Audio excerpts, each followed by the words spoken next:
Amen. Thank you. Gracias. So, good to see everyone. Good morning again. Good morning. Buenos días. Un placer mirarlos aquí en esta mañana. So, we started Galatians last week, chapter 1. We went through that chapter. And by just natural default, we're going to go into chapter 2. Empezamos la semana pasada en Gálatas capítulo 2, y como un proceso natural, pues vamos a seguir en el capítulo 2.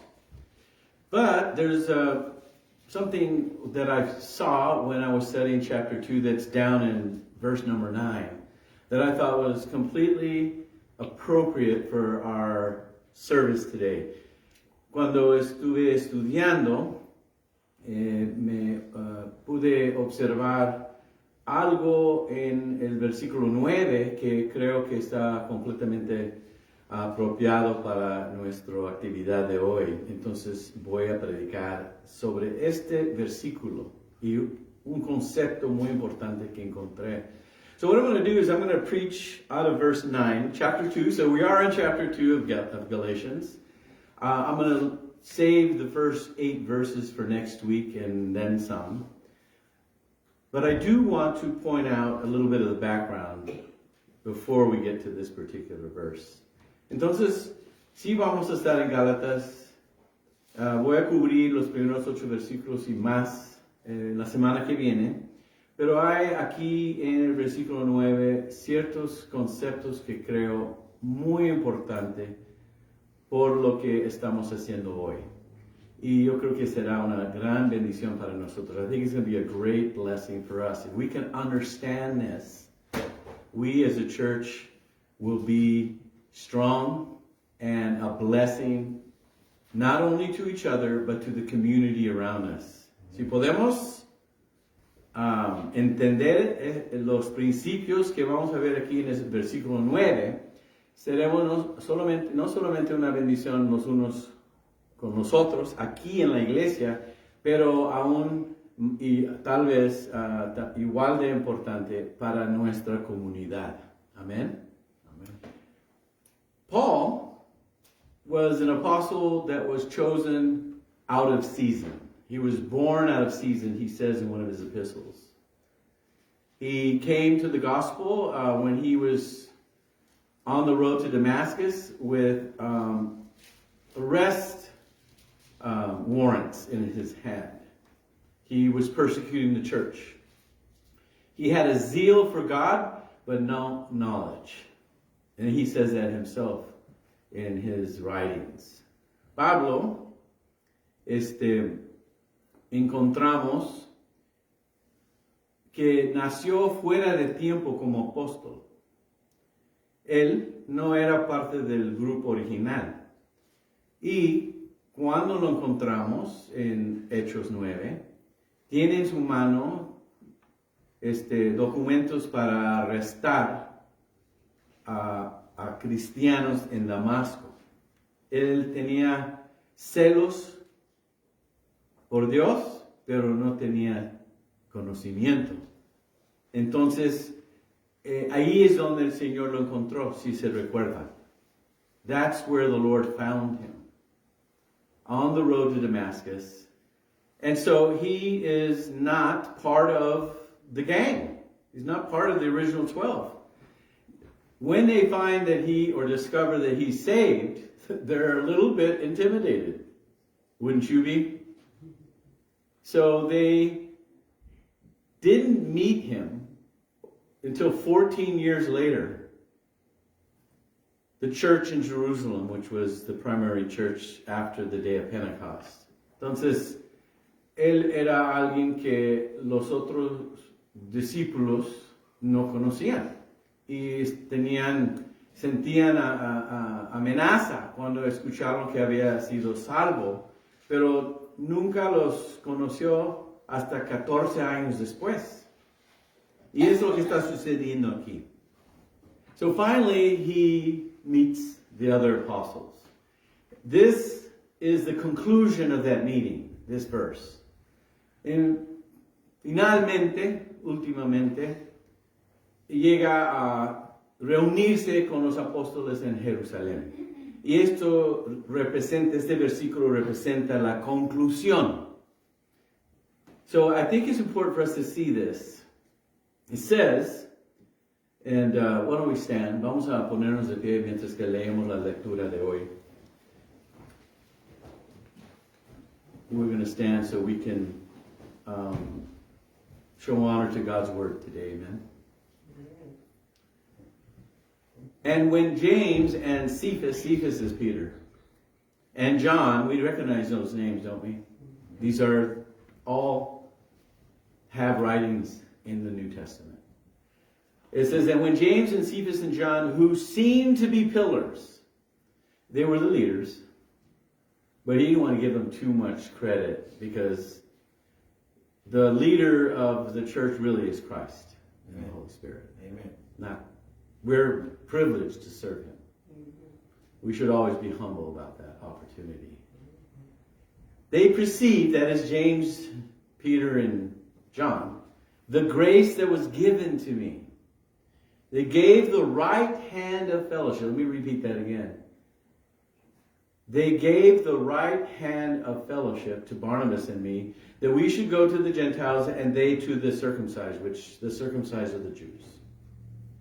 En español, dice, de hecho, Santiago, Pedro y Juan, y todos reconocemos quiénes son, ¿verdad? Son apóstoles que han escrito aún epístolas en el Nuevo Testamento, quienes eran considerados pilares de la iglesia. Y la manera que dice Pablo esto es que reconoció que eran líderes, pero también acepta que el verdadero líder, pastor de la iglesia es Jesús.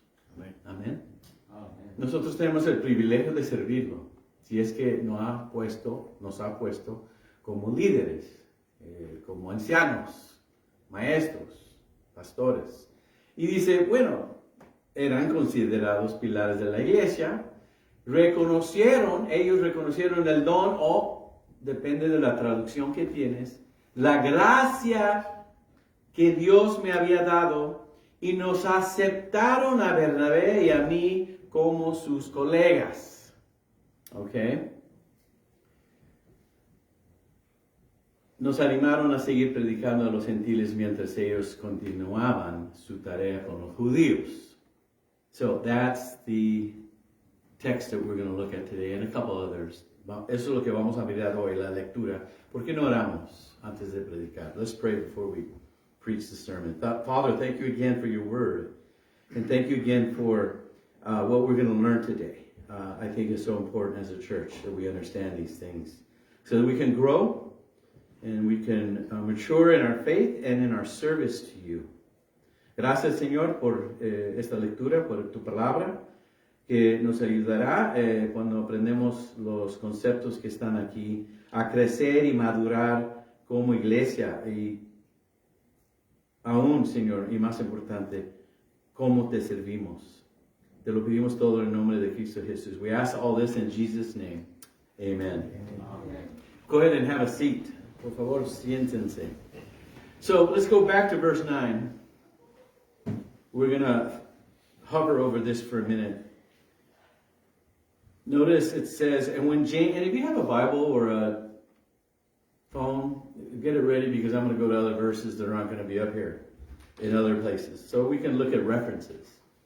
The Bible cannot be interpreted without using the Bible itself to interpret. James and Cephas and John, these are the original apostles. They were leaders in the church, as we said. They were here to be pillars. They recognized, or they perceived, the grace that was given to Paul. This is really important. Any preacher, pastor, teacher, evangelist, apostle, anyone who has been given one of the fivefold ministries, if you don't perceive the grace of God in that person, run the opposite direction as fast as you can. get away from them. If the gift is not perceived in the men that God has, and women that God has chosen, there's a problem. Amen. Now, in this epistle, there were those who came in that were false teachers, so that's a little bit of the background to understand why this is important. They were teaching legalism. They were still teaching Judaism. They couldn't get out of it. They were so deeply into it that they were not able to break free from it. So Paul comes along as God's chosen instrument to break the yoke, if you would, that was burdening the church at that time, where they were steeped into religiosity and rituals and ceremonialism. They were trying to argue even the point of circumcision. That's something we'll see next week. Lo que vemos aquí entonces, hermanos, es que los apóstoles originales, Juan, Pedro y Santiago, we need to get to verse number 9 in Spanish, there, guys, back there. Como ya vimos que se consideraban líderes, ellos reconocieron el don o la gracia que Dios le había dado a Pablo, ¿verdad? Es lo que quiero que reconozcan. Y fueron aceptados. Y acabo de mencionar que es sumamente importante, hermanos, como iglesia, que en los líderes, en los ancianos, pastores, maestros, evangelistas, que reconocemos la gracia de Dios en su ministerio. Y esto viene y se dice con la idea de que habían llegado falsos maestros que estaban enseñando legalismo, ritos, ceremonias. Y aún el argumento que no vimos hoy, pero lo vamos a ver en la semana que viene, estaban insistiendo que tenían que ser circuncidados para ser salvos. Y no es cierto, porque eso es la ley antigua, no el nuevo pacto que tenemos en Cristo. Pero ellos llegaron a aceptar a Pablo. ¿Por qué? Porque vieron, reconocieron la gracia o el don de Dios. Amén. Y si uno no ve esa gracia, ese don en sus líderes, debe dar la vuelta y echarte de correr de aquí lo más rápido que puedas. So, it's so important to see the grace of God in the leadership. Amen. And the message of grace being preached.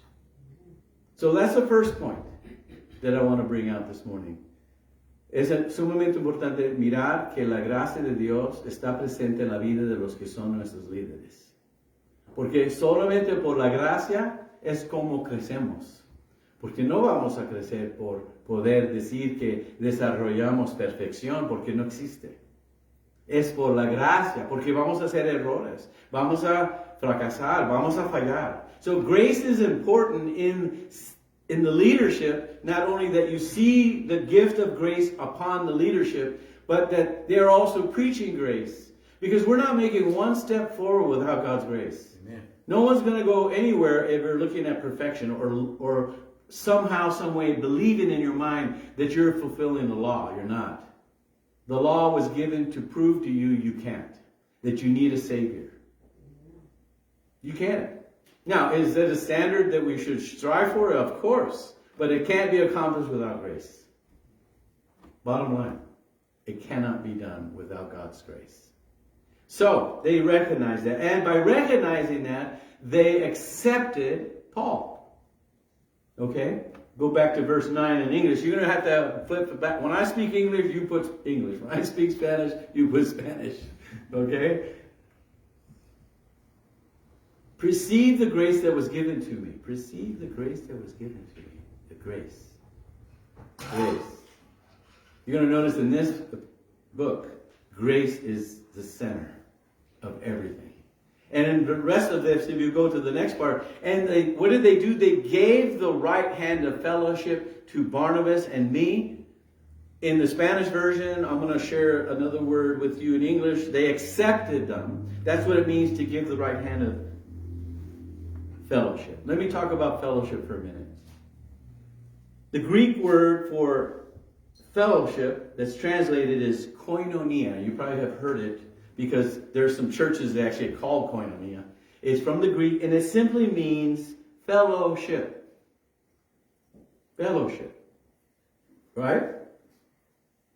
En español, donde dice que lo aceptaron, es importante reconocer que esta palabra traducida es la palabra griega koinonia y se traduce o significa compañerismo. Compañerismo. Recuerda eso. Don't forget the word fellowship from koinonia. In the Near East, when you lived in that part of the world, the Mediterranean world, when you gave, go back to English, when you gave the right hand of fellowship, I want you to see it. If you would come up here, Leo, I want to use you for a demonstration, if you would. I'm an interactive teacher. All right. I'm a teacher by profession, and they say, oh, don't do that when you're preaching. I will. Come here, brother. When you give me the right hand of fellowship, that's the greatest act in the church that you could ever perform. When you shake the hand of your leaders and each other. Because you're accepting them. But Christ accepted us like this too. Quédate ahí porque lo vamos a hacer en español. Quédate aquí, man. En español, cuando dice que lo aceptaron, la Reina Valera dice que nos dieron a mí y a Bernabé la diestra en señal de compañerismo. La diestra, la mano derecha. Y este señal aquí en el mundo mediterráneo significa amistad. Significa compañerismo. Significa participación. In English, the word koinonia is actually translated not just fellowship, but partnership. And at its root, joint participation. Two people joining together in agreement to what? God's grace. Thank you, man. Lo que nos dice esta palabra es no solamente compañerismo, nos está hablando de participación conjunto. ¿Y qué es lo que nos junta? La gracia de Dios. Entonces, le dieron que a Bernabé la mano o la diestra en señal de compañerismo. They gave him the right hand of fellowship. That is huge.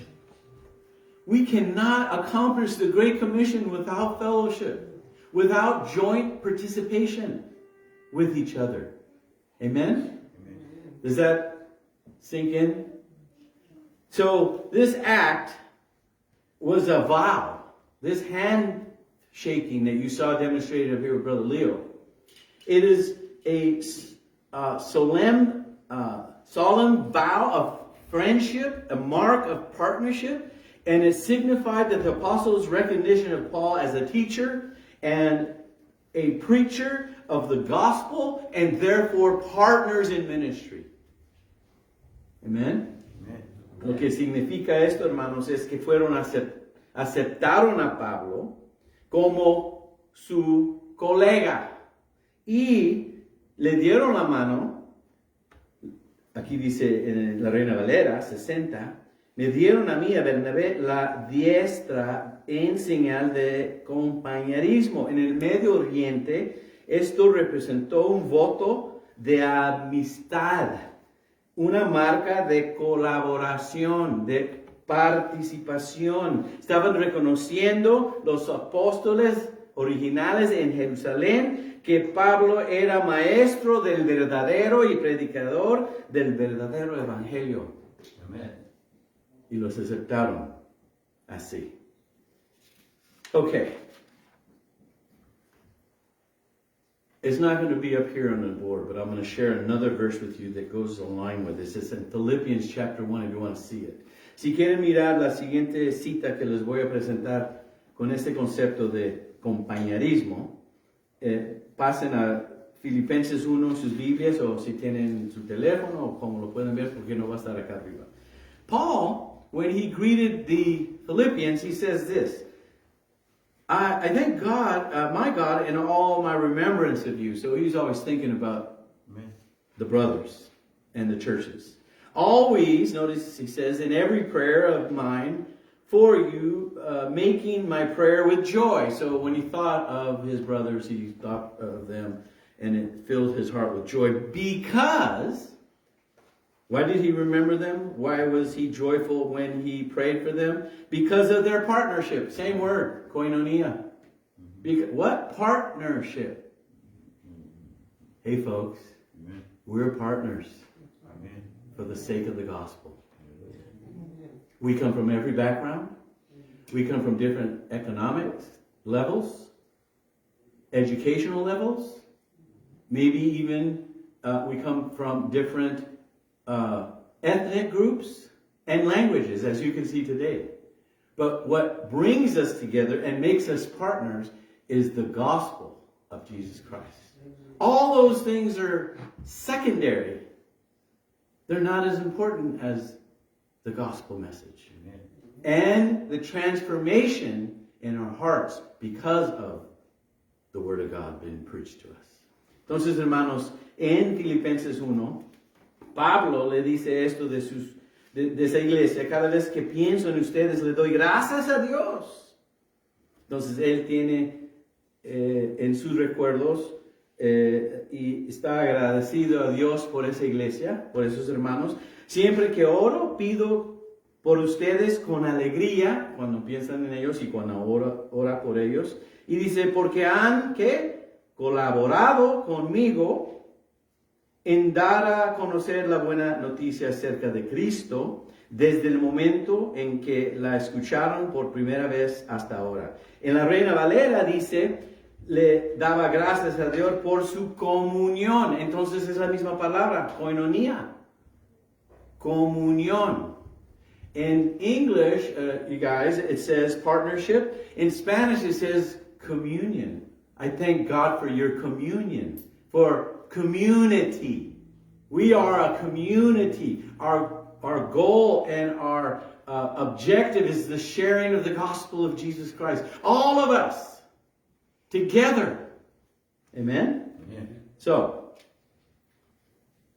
let me just say this.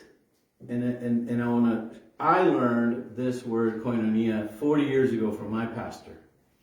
It literally at its root means joint participation, and I meant it. The believers eagerly assisted Paul, eagerly joined him in a partnership to do what? From the very beginning, to share the gospel. Entonces, hermanos, esto lo aprendí de mi pastor cuando yo era jovencito. Aprendí que koinonia significa no solamente comunión, no solamente colaboración, no solamente compañerismo, significa que estamos participando en una manera conjunta para compartir el Evangelio del Señor Jesucristo. Y se supone que ese Evangelio nos ha transformado. Entonces todos podemos venir de otros orígenes. Todos podemos venir de otro lugar, de otros países, tener diferentes niveles económicos o de educación o socialmente. Todo eso es secundario.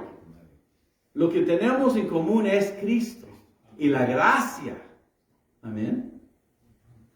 Entonces, esto me va a ayudar a mí a explicar qué tan agradecido estoy por mis hermanos Steve y Debbie y los demás que están compartiendo conmigo el labor de llevar adelante el Evangelio.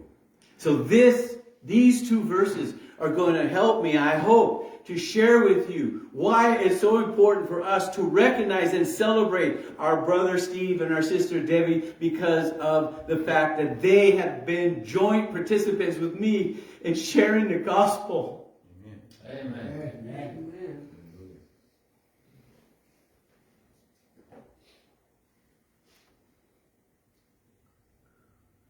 Man, I'm going to miss them. Amen. Los voy a extrañar. A lot of times the sheep give the pastor trouble. I don't think I miss them too much. I respect them, that God, they belong to the Lord, and I leave them there. Muchas veces hay ovejas que más bien te molestan más que te ayuden, pero que estén en las manos de Dios. Esos hermanos han colaborado y participado en maneras que jamás vamos a saber. Amen. These guys back there, this cute little couple, they have done more than we'll ever know. But God does. Amen. Yeah. Fellowship is huge in the kingdom. El compañerismo es grande en el reino de Dios. Amen. Es grande. Amistad. Friendship. That's what Christ does. He makes us friends. Friends of the gospel. Amigos del evangelio. So, let me say this. The church is like an orchestra or a symphony. I've always been, we could talk about a band too, whatever, the Eagles or Kansas, and I come back from good old classic rock and roll. I go back a few years. They don't make music like they used to. But what am I trying to say? I admire when I can see either a band or an orchestra or even a symphony. If you see all the different members of that is composed of the whole group who perform different musical instruments and how they can be in harmony, how they can be in tempo, at the conductor's direction. That's what I compare the church to. And I admire when I see a good musical performance. And I say to myself, how is it that the world, and in the world, we can see a group of people come together with varied gifts and abilities, and they could produce something so beautiful? How is it then that we, the church, cannot come together from our diversity and all the different gifts that we have, and we should, by God's grace and help, produce something beautiful also? If you're not cooperating with the church, knock it off right now. You're out of line. Now, that's no one here. I'm just saying a little extra for future temptations. Hermanos, la iglesia lo miro yo como una orquesta compuesta por un grupo de músicos que interpretan la música con cada instrumento distinto. Y ellos pueden utilizar esos instrumentos en armonía y a tiempo a la dirección del conductor. Nosotros tenemos conductor, es el Espíritu Santo. Amén. Yo admiro, sea un grupo, no importa, o sea una orquesta, una sinfonía, admiro cómo pueden traer cada uno su instrumento que puede ser diferente, sea no sé, trompeta con la batería, con la guitarra, todos a tiempo, en armonía, y producen algo bonito. ¿Y qué no debe la iglesia? Y cada uno de nosotros, distintos y con diferentes dones y capacidades, también debemos producir algo bonito para el Señor. Amen. Amen. I think it's important for us to see that. I've always been, it just fascinates me. I don't play an instrument. I can barely whistle. In the shower, I'll do a little tune and I'm off key. But, that's just me and I suffer it. Isn't it amazing that what people can do? And much more for Christ, how we should all join together. And by the way, koinonia, joint participation, is like if you were to put two hands up like this, spread your fingers, and I'm going to give you a tactile interpretation of the word from the koinonia is this. Amen. What do you see? They're one. They're one. What do you see when you see the handshake of fellowship? The two become one. Together. In harmony. Unified. Right? Entonces, hermanos, usando el ejemplo de una orquesta, cada persona con su instrumento, cada persona con su don, con su capacidad, viene como si fuera, pudiéramos interpretar el significado de la palabra koinonia del griego. Pon tus manos así y pon los dedos todos juntos y ¿qué ves? Todos unidos. Amén. Son uno. Amén. Entonces, then, Romans 12:4 and 5, you can write down for notes and look it up later. It says, for as in one body we have many members. Paul's talking to the church at Rome. And the members do not all have the same functions. We all do something different, but we're many people here. We all do something distinct and different. We all have different functions. So we, though many, and it's amazing what God could put together. If He's putting together an orchestra, it's got to be an amazing thing because He created you. He knows exactly what you're able to do and not do. And He brings us together not by accident, but on purpose.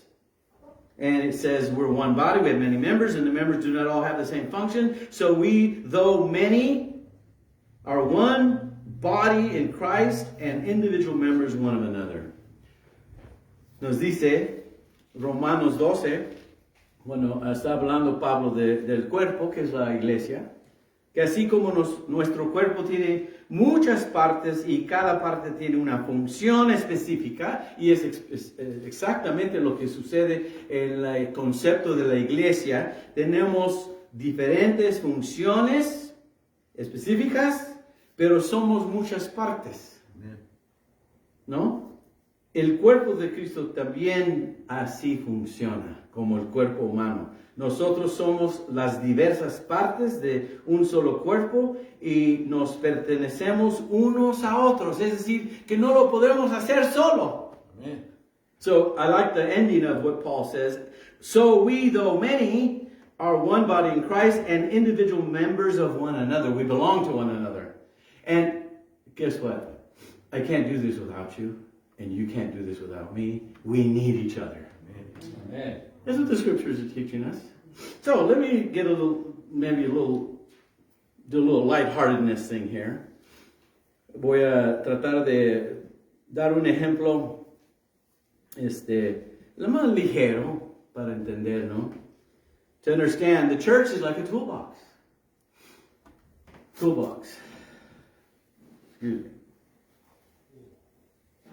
With many tools that are used to perform many different tasks, correct? Anyone here like to use tools? Amen. So here we go, guys. Now, this I got from John Corson. He's a pastor at a church up in Oregon.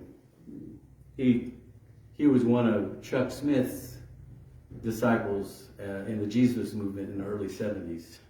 I was there, by the way. I was really young, but I remember these days. So he wrote this, and I can't help but just read it to you, and I hope it helps us to understand what fellowship means. Brother Hammer was appointed to preside over the Master Tool Convention. Brother Screwdriver objected, saying, Brother Hammer, you're too noisy to preside over this meeting. You're always driving home your point. Always nailing people. I call for your resignation immediately. Brother Hammer responded, well, what about you, Brother Screwdriver? All you ever do is spin around in circles. Well, that may be true, said Brother Screwdriver, but at least I'm not like Brother Ruler over there. He thinks he's always right, measuring everybody by his own standard. Well, if you're going to come down on me, argued Brother Ruler, what about Brother Pliers? He needs to get a grip. All he ever does is rub people the wrong way, said Brother Pliers, staring at Brother Sandpaper. And then the master craftsman enters in. And as he used each tool at the perfect time and in the perfect way, He created an object of great beauty. Who's the master carpenter? Jesus. Amen. What are you? A tool in his hands. Amen. At times, we look at the gifts and abilities of other people in ways that God made them, and we think, oh, she's shallow, or he rubs me the wrong way, or they're too noisy, until we finally come to the point where we understand that there are many members in one body, each one with a part to play and a function to fulfill. Amen? Amen. Hermanos, en Romanos, cuando Cristo dice que todos nosotros somos las diversas partes de un solo cuerpo y nos pertenecemos unos a otros, nos da a entender que somos, es decir, la iglesia es como una caja de herramientas, ¿no? Con muchas herramientas que se utilizan para realizar muchas tareas diferentes. Amén. ¿Alguien aquí le gusta obrar y trabajar con herramientas?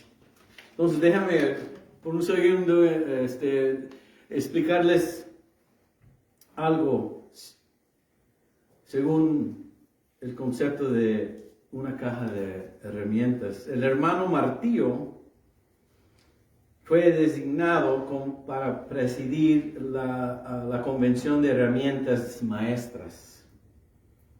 El hermano destornillador se opuso y dijo: hermano Martillo es demasiado ruidoso para presidir esta reunión. Siempre estás insistiendo en tu punto, siempre clavando a la gente. Yo solicito su despedida de inmediato. El hermano Martillo respondió: bueno, ¿qué hay de usted, hermano destornillador? Todo lo que haces es girar en círculos. Eso puede ser cierto, dijo hermano destornillador, pero al menos yo no soy como el hermano Regla. Él cree que siempre tiene la razón, midiendo a todos los demás según su medida. Bueno, si vas a atacarme, argumentó el hermano Regla, ¿qué pasa con el hermano Pinzas? Necesita agarrar todo.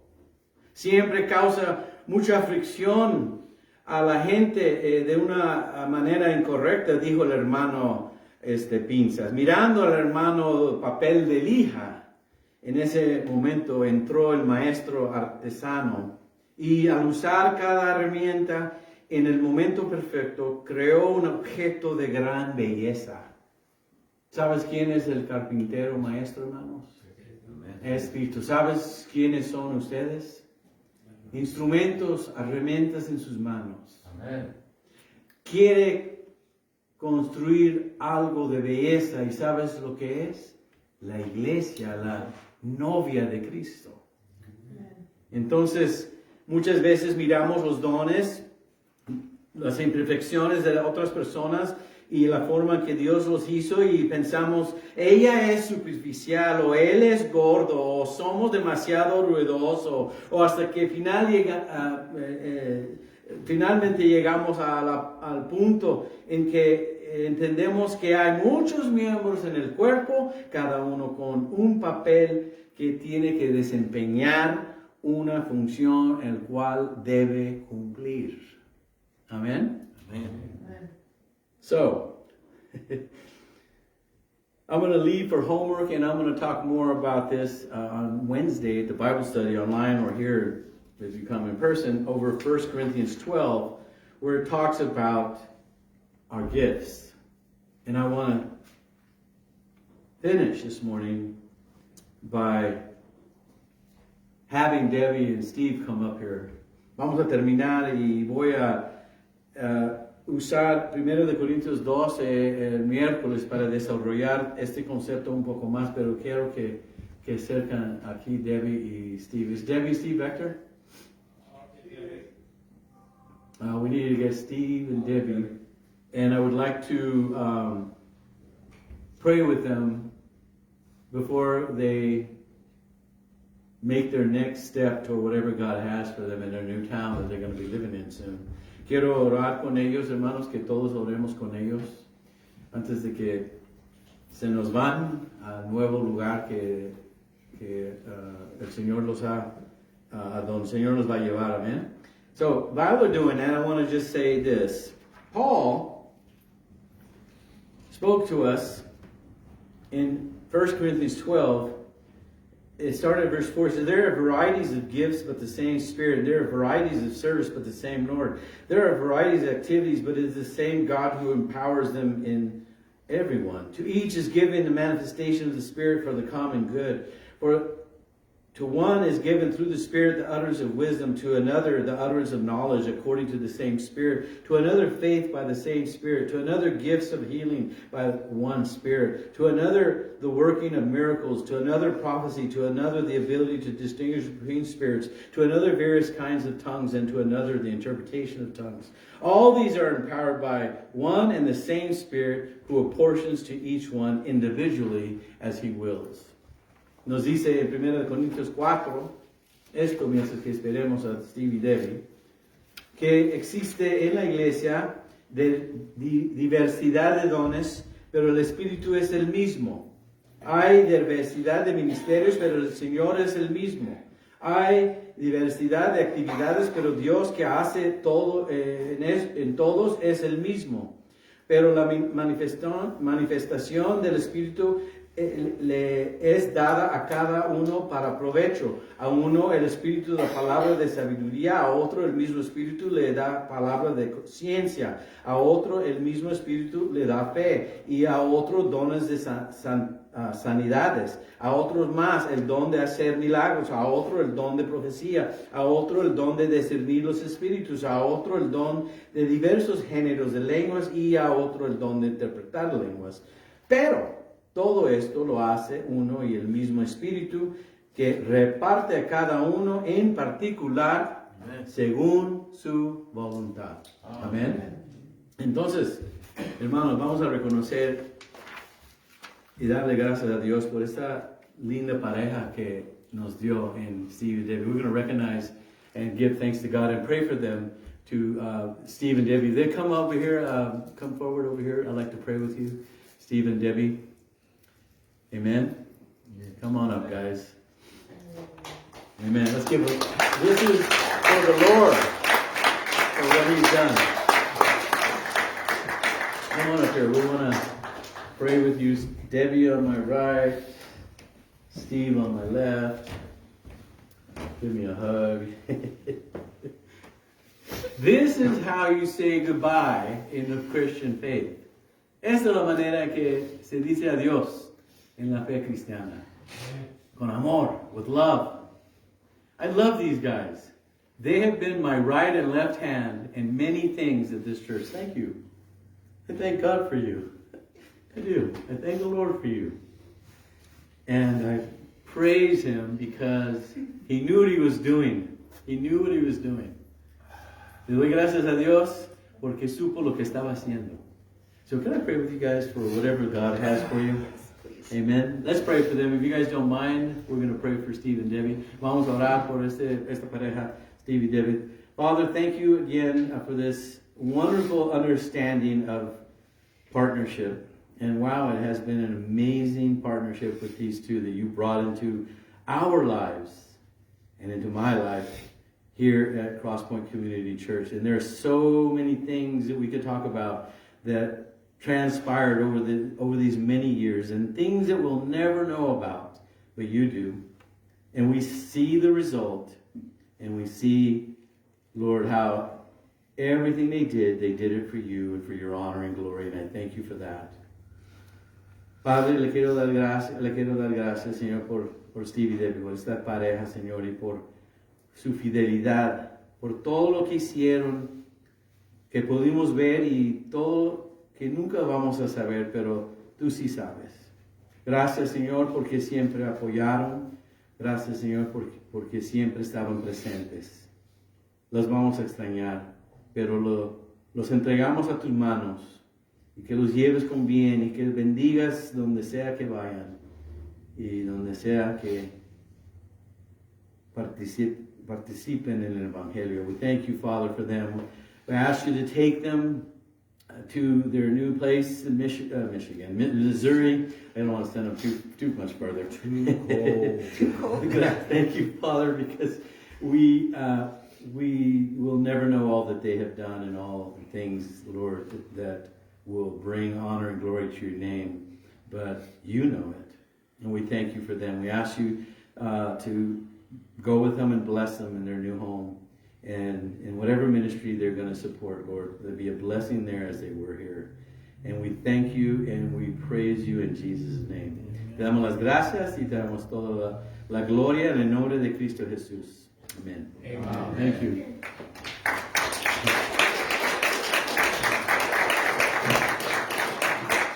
All right, I'm going to let you go because I want to start crying. Bless you. Hermanos, hemos terminado. Vamos a. You have some more music for us, I think. Yeah. Okay, there's going to be a couple more songs. So we're going to praise the Lord, and you know everything we're saying and doing here is thanking God first. But we can recognize, because Paul was recognized, right? I mean, recognition for faithfulness is to be honored. The world honors and recognizes garbage and not the church. We recognize what's eternal. And you know what's eternal? Serving the Lord. Amen. We're not just serving Him here, we're going to serve Him forever. So it's a good start here, right? Estamos reconociendo a Dios por lo que hizo a través de esta pareja. Por su fidelidad, por el servicio que mostraron todos estos años. Y le damos gracias a Dios porque nosotros estamos preparando por lo que vamos a hacer allá y en la eternidad y servir al Señor en cualquier capacidad que Él decida. Amén. Entonces, vamos a seguir con unos cantos más. Amen. We're going to proceed with a few more songs, worship songs. God bless you.